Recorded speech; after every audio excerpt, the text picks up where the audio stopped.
ഈശോയ്ക്ക് ഏറെ പ്രിയപ്പെട്ടവരായ സഹോദരന്മാരെ, സഹോദരിമാരെ,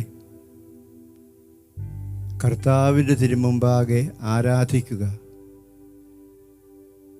മത്തായിയുടെ സുവിശേഷം 4-ാമത്തെ അധ്യായത്തിൽ നമ്മൾ വായിക്കുന്നത് പോലെ നിന്റെ ദൈവമായ കർത്താവിനെ മാത്രമേ നീ ആരാധിക്കാവൂ, അല്ലെങ്കിൽ ആരാധിക്കണം. ഒരു ജനതയെ, ഇസ്രായേൽ ജനങ്ങളെ ഈജിപ്തിൻ്റെ അടിമത്തത്തിൽ നിന്ന് വിമോചിപ്പിച്ച് മോശ കൊണ്ടുപോകുന്നത് ദൈവത്തെ ആരാധിക്കാൻ വേണ്ടിയായിരുന്നു. എൻ്റെ ജനങ്ങളെ വിട്ടുതരണം ദൈവത്തെ ആരാധിക്കാൻ എന്നാണ് ഫറവോയോട് മോസസ് പറഞ്ഞത്. ആരാധന നമ്മുടെ ജീവിതത്തിൻ്റെ, പ്രത്യേകിച്ച് പ്രാർത്ഥനയുടെ കേന്ദ്രമാണെന്ന് നമുക്ക് ഓർമ്മിക്കാം. അത് ദൈവ മനുഷ്യ ബന്ധത്തിൻ്റെ ശക്തമായ ഒരു ഉൾച്ചരടായി നമുക്ക് കാണാൻ സാധിക്കുന്നു. ഈ ആരാധനാ സമയം ആരാധനയുടെ തന്നെ ഒരു മാനസിക അവസ്ഥയിൽ നമുക്കെല്ലാവർക്കും ചേർന്നിരിക്കാം. നമ്മൾ നമ്മുടെ ഭവനങ്ങളിലാവാം, അല്ലെങ്കിൽ ഏകാന്തതയിലുള്ള സ്ഥലത്താവാം, ഏതെങ്കിലും ആകട്ടെ നമ്മുടെ അവസ്ഥ. എല്ലാവരും നമ്മുടെ മധ്യേ സന്നിഹിതനാകുന്ന ഈശോയിലേക്ക് കണ്ണും നട്ടിരിക്കുക. അവിടുത്തെ കേന്ദ്രീകരിച്ച് നമ്മുടെ ചിന്തകളും നമ്മുടെ പ്രാർത്ഥനകളും നമ്മുടെ അത്തരത്തിന് ചലനങ്ങൾ പോലും ഈ ഈശോയെ കേന്ദ്രീകരിച്ചാകട്ടെ. അതുകൊണ്ട് ബാക്കിയെല്ലാം മറന്ന്, ഒരുപക്ഷെ ഒരുപാട് കാര്യങ്ങൾക്ക് മാറ്റിവെക്കാനുണ്ടാവും, അതെല്ലാം അങ്ങനെ തന്നെ ചെയ്തുകൊണ്ട് ഈ തമ്പുരാൻ്റെ സന്നിധിയിൽ നമുക്ക് ആയിരിക്കാം. കർത്താവ് കൂടെ വസിക്കുന്നു എന്നുള്ളതല്ലേ നമുക്കെല്ലാവർക്കും ആശ്വാസപ്രദമായ കാര്യം. നമുക്കൊരു ദൈവമുണ്ടെങ്കിൽ ആ ദൈവം അകലങ്ങളിൽ അത്ഭുതമല്ല. അവിടുന്ന് നമ്മോട് കൂടെ വസിക്കുന്നവനാണ്, കൂടെ ആയിരിക്കുന്നവനാണ്, ഒപ്പം നടക്കുന്നവരും സഞ്ചരിക്കുന്നവരുമൊക്കെയാണ്. നമുക്ക് ആ കർത്താവിൻ്റെ മുഖം മനസ്സിൽ കണ്ടിരിക്കാം. നിങ്ങൾക്കിഷ്ടമുള്ള ഈശോയുടെ ഒരു ചിത്രം നിങ്ങൾ മനസ്സിൽ കാണുക. 12 അപ്പസ്തോലന്മാരുടെ കൂടെ അവരെ പഠിപ്പിച്ച് പ്രബോധിപ്പിച്ച് നടന്നുപോയ യേശുവിനെയോ അത്ഭുതങ്ങൾ പ്രവർത്തിച്ചവനെയോ ഒക്കെ നമുക്ക് മനസ്സിൽ കാണാൻ പറ്റും. പാപികളോട് കരുണ കാണിച്ചവനെയോ ദുഃഖങ്ങളിൽ കൂടെ വന്നവനെയോ ഒക്കെ നമുക്ക് മനസ്സിൽ ഓർക്കാൻ സാധിക്കും. അങ്ങനെ നിങ്ങൾക്കിഷ്ടമുള്ള ഈശോയെ മനസ്സിൽ കണ്ട് ഒരു മിനിറ്റ് ഇരിക്കുക. ആത്മാവിൻ്റെ കണ്ണുകൊണ്ട് കർത്താവിനെ കാണാൻ കഴിയുന്നുവോ? ഈ കർത്താവ് നമ്മുടെ ദൈവമാണ്, രക്ഷകനാണ്, നമ്മുടെ ഉള്ളിൽ വസിക്കുന്നവനാണ്, കൂടെയുള്ളവനാണ്. ഈ വലിയ ഒരു സന്ദേശത്തെ ഓർത്തുകൊണ്ട് നമുക്കെല്ലാവർക്കും ചേർന്ന് പാടാം. നമ്മുടെ ദൈവമിതാ നമ്മോട് കൂടെയിടാൻ ഈ അൾത്താരിൽ, ഈ തിരുവോസ്തിയിൽ നമ്മുടെ ഇടയിൽ ഇതാ.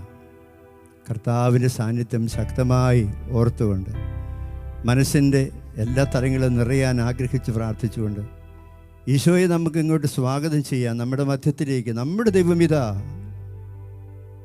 നമ്മോട് കൂടെ ഇതാ, ഈ അൾത്താരയിൽ, ഈ തിരുവോസ്തിയിൽ നമ്മുടെ ഇടയിൽ ഇതാ. നമുക്ക് ഈശോയെ നമ്മുടെ മധ്യത്തിലേക്ക് സ്വാഗതം ചെയ്യാം, പ്രാർത്ഥനയിലായിരിക്കാം.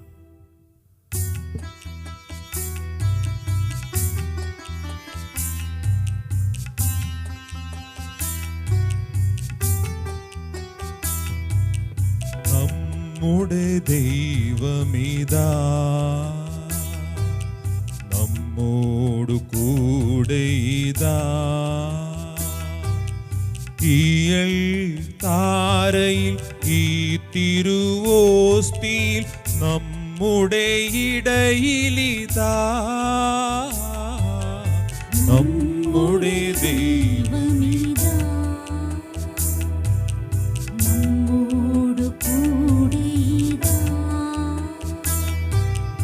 ഈയൽ താരയിൽ, ഈ തിരുവോസ്തിയിൽ നമ്മുടെ ഇടയിലിതാ. നമ്മുടെ ദൈവമിതാ.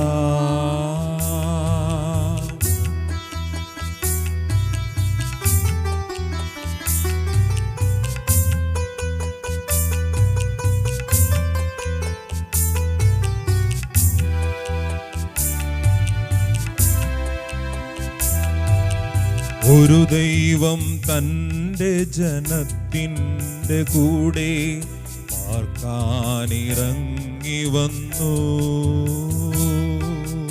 ഒരു ദൈവം തന്റെ ജനത്തിൻ്റെ കൂടെ കാക്കാനിറങ്ങി വന്നു. തൻ്റെ ജനത്തോടു കാട്ടിയോരുൾ പ്രിയം ഇന്നും തുടിക്കും നീ കൂദാശയിൽ. തന്റെ ജനത്തോടു കാട്ടിയോരുൾ പ്രിയം ഇന്നും തുടിക്കും നീ കൂദാശയിൽ. ഇന്നും തുടിക്കും നീ കൂദാശയിൽ. നമ്മുടെ ദൈവമിതാ നമ്മോടു കൂടെ ഇതാ. ഈയൾ താരയിൽ ഈ തിരുവോസ്തിയിൽ നമ്മുടെ ഇടയിലിതാ നമ്മുടെ ദൈവമിതാ. നമ്മുടെ കർത്താവിൻ്റെ സാന്നിധ്യത്തെ നമുക്കിവിടെ ഓർക്കാം. അവൻ നമ്മുടെ മധ്യേ ആയിരിക്കുന്നു, നമ്മുടെ ഇടയിലായിരിക്കുന്നു, നമ്മുടെ ഒപ്പമായിരിക്കുന്നു. ആ കർത്താവിനെ ആത്മാവിൻ്റെ കണ്ണുകൊണ്ട് കണ്ട് നമുക്കെല്ലാവർക്കും വലിയ ശക്തിയോടുകൂടി തമ്പുരാനെ സ്തുതിച്ച് പ്രാർത്ഥിക്കാം. ഒരു കരം ഉയർത്തിപ്പിടിക്കാം ഈശോയുടെ നേരെ. നമുക്ക് സന്നദ്ധതയുടെ അടയാളമാണ് ഉയർത്തപ്പെട്ട കരം എന്ന് നമുക്കറിയാം. ഞങ്ങൾ റെഡിയാണ് എന്നാ പറയുക.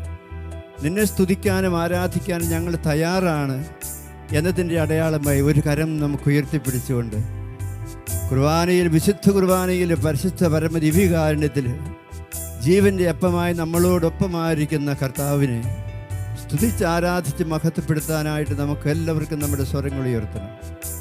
പരിശുദ്ധ മാലാഖമാരുടെ സ്തുതിഗീതങ്ങളോട് നമ്മുടെ സ്തുതി പ്രാർത്ഥനകളെ ചേർത്ത് വെച്ചുകൊണ്ട് ലോകത്തിലുള്ള എല്ലാവർക്കും വേണ്ടി നമുക്ക് കർത്താവിനെ സ്തുതിക്കാം. കർത്താവെ, അങ്ങേക്ക് മഹത്വമുണ്ടാകട്ടെ എന്ന് ആഗ്രഹിച്ച് പ്രാർത്ഥിച്ചുകൊണ്ട് ഉറക്കെ കരമുയർത്തി നമുക്ക് ഈശോയ്ക്ക് സ്തുതി പറയാം. ഈശോയെ സ്തുതി, ഈശോയെ നന്ദി, ഈശോയെ ആരാധന. കർത്താവെ മഹത്വം, കർത്താവെ സ്തുതി. ഹല്ലേലൂയ, ഹല്ലേലൂയ, ഹല്ലേലൂയ. ഞങ്ങളുടെ മധ്യേ ആയിരിക്കുന്ന അങ്ങേ ഞങ്ങൾ സ്തുതിക്കുന്നു. കർത്താവെ സ്തുതി, കർത്താവെ നന്ദി. ദൈവമേ മഹത്വം, കർത്താവെ ആരാധന. സകല മാലാഖമാരോടും വിശുദ്ധരോടും ഞങ്ങൾ അങ്ങേ സ്തുതിക്കുന്നു. ഭൂമിയുടെ എല്ലാ ദൈവമക്കളോടും ചേർന്ന് ഞങ്ങൾ അങ്ങേ മഹത്വപ്പെടുന്നു. ഈശോയെ നന്ദി, കർത്താവെ സ്തുതി, ഈശോയെ ആരാധന, ഈശോയെ മഹത്വം.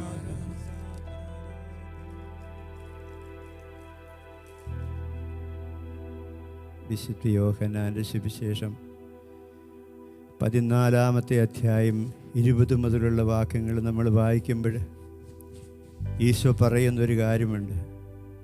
ഞാനും എൻ്റെ പിതാവും ഒന്നാകുന്നു എന്ന്. പിതാവും ഞാനും ഒന്നാകുന്നുവെന്ന്. നിങ്ങൾ എന്നെ കാണുമ്പോൾ പിതാവിനെ കാണുന്നു. പിതാവിലൂടെ നിങ്ങൾ എൻ്റെ മുഖം ദർശിച്ചു കൊണ്ടിരിക്കുന്നു. പരിശുദ്ധാത്മാവിൻ്റെ ഐക്യത്തിൽ ത്രിയേക ദൈവമായി വാഴുന്ന കർത്താവാണ് നമ്മുടെ കർത്താവ്.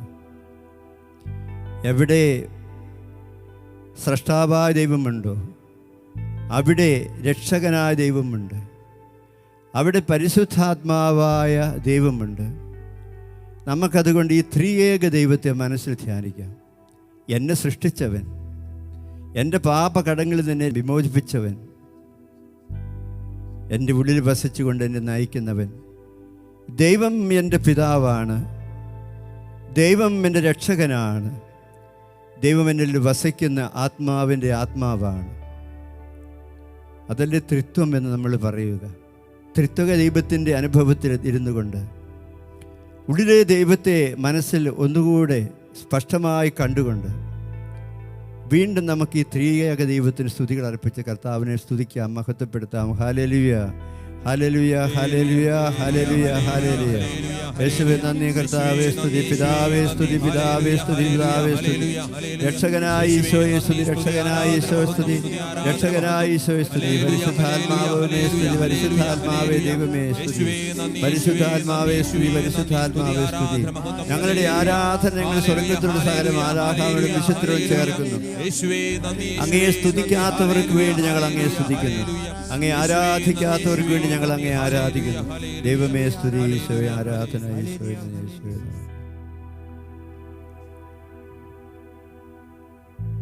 ഒരു കൃപ നമുക്ക് ചോദിക്കാം തമ്പുരാനോട്.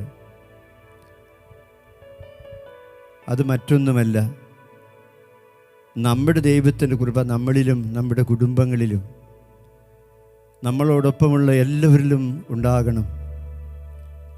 പക്ഷേ ദൈവത്തെ മറന്നു നടക്കുന്ന, ഒരിക്കലും അവിടുത്തെ ആരാധിക്കാത്ത, ദൈവരഹിതരായി ജീവിക്കുന്ന സഹോദരങ്ങളൊക്കെ നമ്മുടെ ഇടയിലുണ്ടാകും.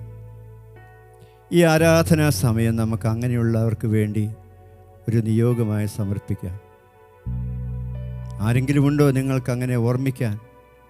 എങ്കിൽ അവരെയെല്ലാം കർത്താവിന് മുമ്പാകെ സമർപ്പിച്ചുകൊണ്ട് ഈ ആരാധനാ സമയം എല്ലാവർക്കും വേണ്ടി നമുക്ക് മാറ്റിവെക്കാം. നമ്മുടെ സ്നേഹക്കുറവിന് പരിഹാരമായി, നമ്മുടെ തെറ്റുകൾക്ക് പരിഹാരമായി, ഇനിയും കർത്താവിനെ സ്നേഹിച്ചും കർത്താവിനെ ഓർമ്മിച്ചും ജീവിക്കുന്നതിനുള്ള കുറവ് ലഭിക്കാനായി നമുക്ക് ഈ ആരാധനാ സമയം ഒരു പ്രത്യേക നിയോഗം പോലെ കർത്താവിന് സമർപ്പിക്കാം.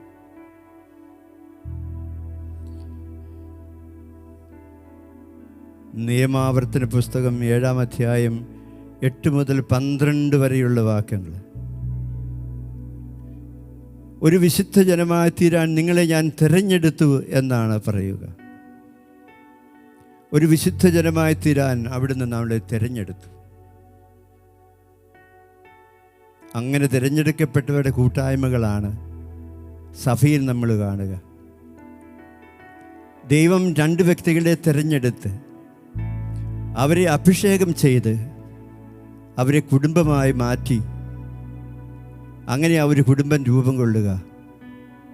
അവർക്ക് മക്കളെ കൊടുത്തു, അവർക്ക് ആവശ്യമുള്ള വിഭവങ്ങൾ കൊടുത്ത് അവരെ സംതൃപ്തരാക്കി.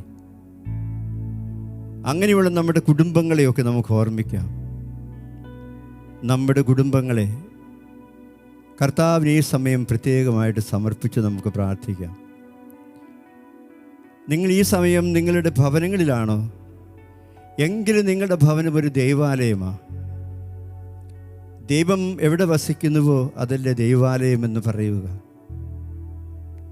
നമ്മുടെ ഭവനങ്ങളെ വെറും വീടുകളാക്കി മാറ്റാതിരിക്കാൻ, കെട്ടിടമാക്കി മാറ്റാതിരിക്കാൻ, ഭവനങ്ങളെ ദൈവഭവനങ്ങളാക്കി രൂപാന്തരപ്പെടുത്താൻ നമുക്ക് പറ്റും.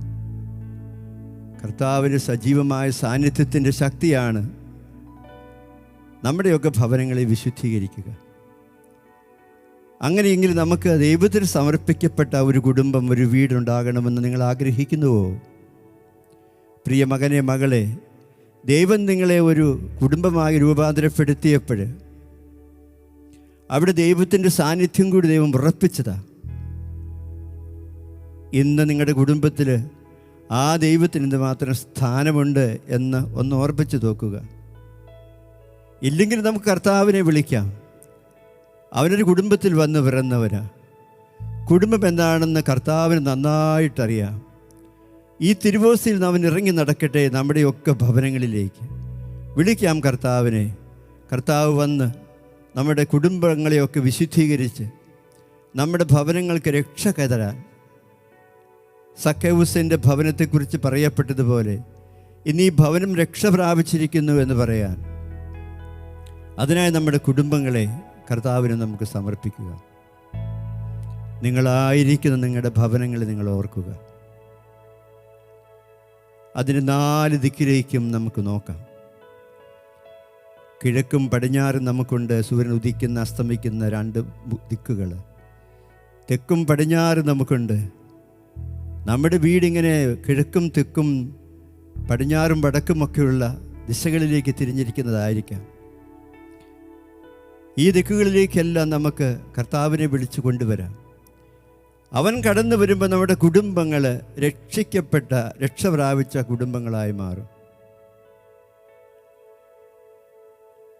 നമ്മുടെ കുടുംബങ്ങളൊക്കെ ദൈവത്തിൻ്റെ കർത്താവിന് തിരുരക്തത്താൽ അടയാളപ്പെടുത്തപ്പെട്ട കുടുംബങ്ങളാകട്ടെ. പുറപ്പാടിൻ്റെ പുസ്തകം 12:2 മുതലുള്ള വാക്യങ്ങൾ നമ്മൾ വായിക്കുമ്പോൾ നമ്മൾ കാണും, ദൈവം അവരുടെ കുടുംബങ്ങളെ പ്രത്യേകം അടയാളപ്പെടുത്തി. ദൂതൻ രക്തം കൊണ്ട് അടയാളപ്പെടുത്തിയ ഭവനങ്ങളായിരുന്നു ഇസ്രായേൽ മക്കളുടെ ഭവനങ്ങൾ. സംഹാരദൂതൻ അതിലേ വന്നപ്പോൾ എല്ലാ വീടുകളിലേക്കും നോക്കിയപ്പോൾ രക്തം കൊണ്ട് മുദ്രവയ്ക്കപ്പെട്ട വീടുകളെയെല്ലാം എല്ലാ ബാധകളിൽ നിന്നും തിന്മകളിൽ നിന്നും സംഹാരത്തിൽ നിന്നും ഒഴിവാക്കി രക്ഷയുടെ അനുഭവം നമ്മളവിടെ കാണുന്നുണ്ട്. പ്രിയപ്പെട്ടവരെ, നിങ്ങളുടെ വീട് രക്ഷിക്കപ്പെട്ട ഒരു ഭവനമാണ്. അതിനായി രക്ഷകൻ്റെ തിരുരക്തം കൊണ്ട് നമുക്ക് നമ്മുടെ കുടുംബങ്ങളെ അടയാളപ്പെടുത്താം. നമ്മുടെ ഭവനങ്ങൾ അടയാളപ്പെടുത്തപ്പെട്ട മുദ്രവയ്ക്കപ്പെട്ട കുടുംബങ്ങളാകട്ടെ. പ്രിയപ്പെട്ടവർ, നിങ്ങളൊരു കാര്യം ചെയ്യുക. നിങ്ങളിരിക്കുന്ന കസേരയിലാണെങ്കിൽ, നിങ്ങളിരിക്കുന്ന പ്രാർത്ഥന പായിലാണെങ്കിൽ, നിങ്ങളിരിക്കുന്നത് മുട്ടൂത്ത് നിൽക്കുന്നവരാണെങ്കിൽ, നമുക്ക് കുരിശ് വരച്ചുകൊണ്ട് ഈ സമയം നിലത്താകട്ടെ നെറ്റിയിലാവട്ടെ കുരിശ് വരച്ചുകൊണ്ട് നമ്മളെ കുടുംബങ്ങളെ നമുക്ക് കർത്താവിൻ്റെ കുടുംബങ്ങളാക്കി വരാൻ അടയാളപ്പെടുത്താം. കുരിശ് വരയ്ക്കുക. നെറ്റിയിലോ നിലത്തോ നിങ്ങളായിരിക്കുന്ന അവസ്ഥയിലോ നിങ്ങളുടെ ഇരിപ്പിടങ്ങളിലോ ഒക്കെ കുരിശ് വരച്ചുകൊണ്ട്, ഇത് കർത്താവിൻ്റെ ഭവനമാണ്, ഞാൻ കർത്താവിൻ്റെ വിശുദ്ധമായ തിരഞ്ഞെടുക്കപ്പെട്ട ജനത്തിൽ പെട്ടവനാണ് എന്ന ആ അവബോധത്തോടെ കർത്താവിന് തിരുരക്തം കൊണ്ട് അടയാളപ്പെടുത്തുന്നത് നമുക്ക് രക്ഷയുടെ വഴിയാണെന്ന് തിരിച്ചറിഞ്ഞുകൊണ്ട് കുരിശിൽ ചിന്തിയ തിരുരക്തം അത് ഓർമ്മിച്ചുകൊണ്ട് നമുക്ക് കുരിശ് വരച്ച് പ്രാർത്ഥിക്കാം. എല്ലാവരും നെറ്റിയിൽ കുരിശ് വരയ്ക്കുക. വിശുദ്ധ കുരിശിൻ്റെ അടയാളത്താലെ ഞങ്ങളുടെ ശത്രുക്കളിൽ നിന്ന് ഞങ്ങളെ രക്ഷിക്കുക.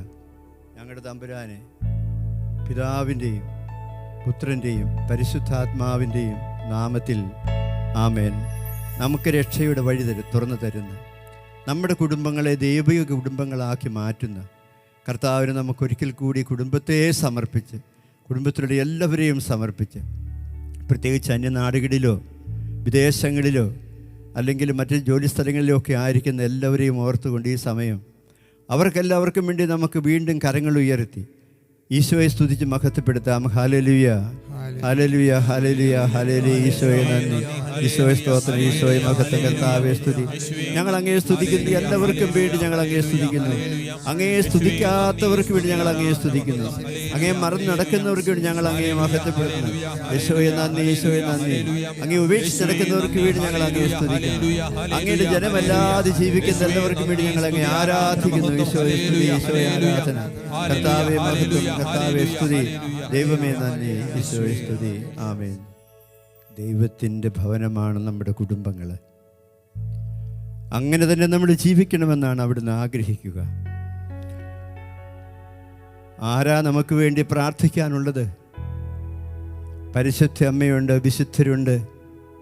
പിന്നെ നമ്മളൊക്കെ തന്നെയാണ് നമുക്കൊക്കെ വേണ്ടി പ്രാർത്ഥിക്കുക. ഒരുപാട് കൃപകൾ നമുക്ക് ആവശ്യമായിട്ടില്ലേ? അങ്ങനെയുള്ള കൃപകളെല്ലാം നമ്മുടെ കുടുംബങ്ങളിൽ നിറയാൻ നമുക്ക് നമ്മുടെ കുടുംബങ്ങളെ കർത്താവിന് സമർപ്പിക്കാം.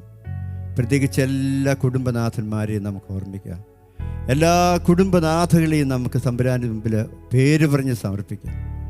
മക്കളെ എല്ലാവരെയും നമുക്ക് കർത്താവിൻ്റെ മുമ്പിൽ അവരുടെ പേര് ഓർത്തുകൊണ്ട് പേര് പറഞ്ഞ് സമർപ്പിച്ചുകൊണ്ട് നമുക്ക് അവർക്ക് വേണ്ടി പ്രാർത്ഥിക്കാം.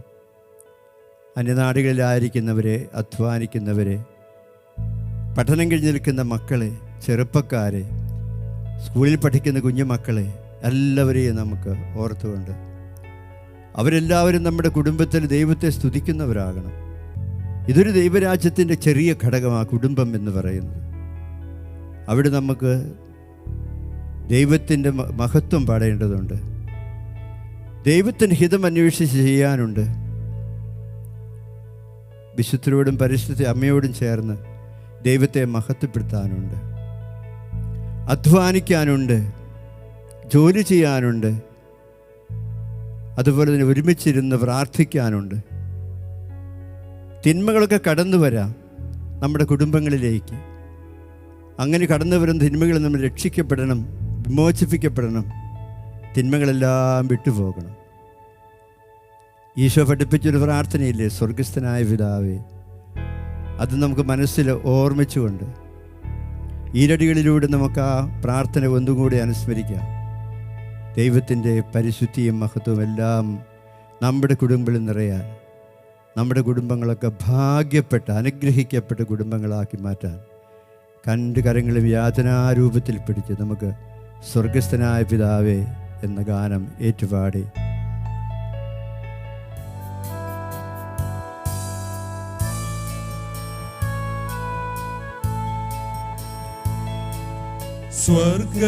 സ്വർഗസ്ഥനാം പിതാവേ, നിൻ നാമം പൂജിതമാകണമേ.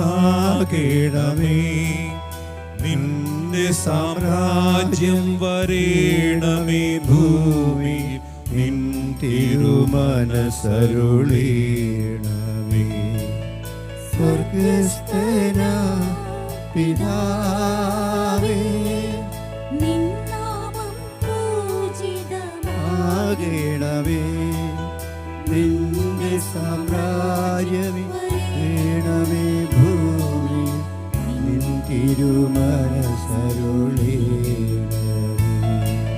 സ്വർഗസ്ഥനാം പിതാവേ,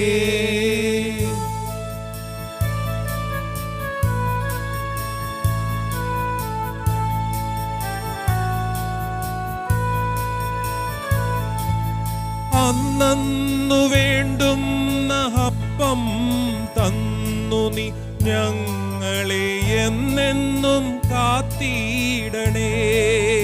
അന്നു വേണ്ടുന്ന അപ്പം തന്നു നീ ഞങ്ങളെ എന്നെന്നും കാത്തിടണേ.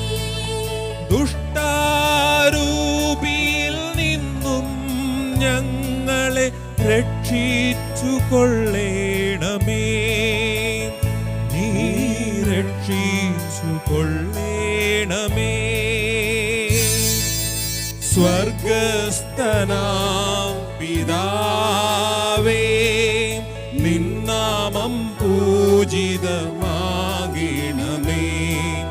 നിന്റെ സാമ്രാജ്യം വരേണമേ. ഭൂമി നിൻ തിരുമനസരുളേണമേ. സ്വർഗസ്ഥനാം പിതാവേ.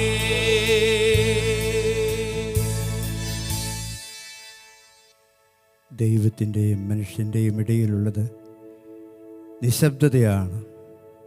Silence speaks better. നിശബ്ദതയാണ് കൂടുതൽ സംസാരിക്കുക.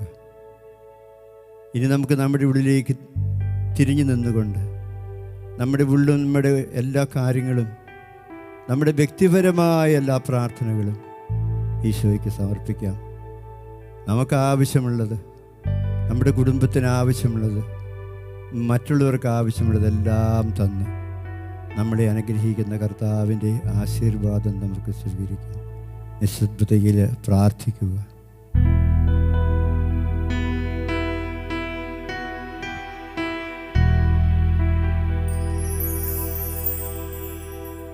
പരിശുദ്ധ ശരീരത്താലും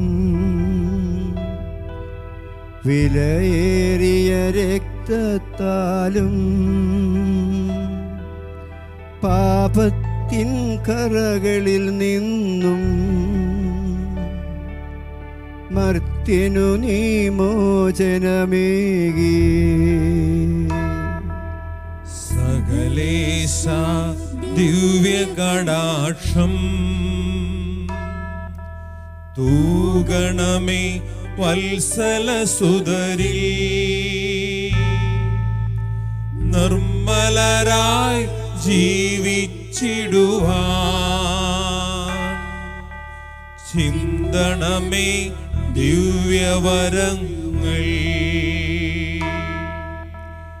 നിർമ്മലരായി ജീവിച്ചിടുവാൻ ചിന്തണമേ ദിവ്യവരങ്ങൾ. പരിശുദ്ധ പരമമാം ദിവ്യകാരുണ്യമേ, എന്നുമെന്നും അങ്ങേയ്ക്കാരാധന. പരിശുദ്ധ പരമമാം ദിവ്യകാരുണ്യമേ, എന്നുമെന്നും അങ്ങേയ്ക്കാരാധന. പരിശുദ്ധ പരമമാം ദിവ്യകാരുണ്യമേ, എന്നുമെന്നും അങ്ങേയ്ക്കാരാധന.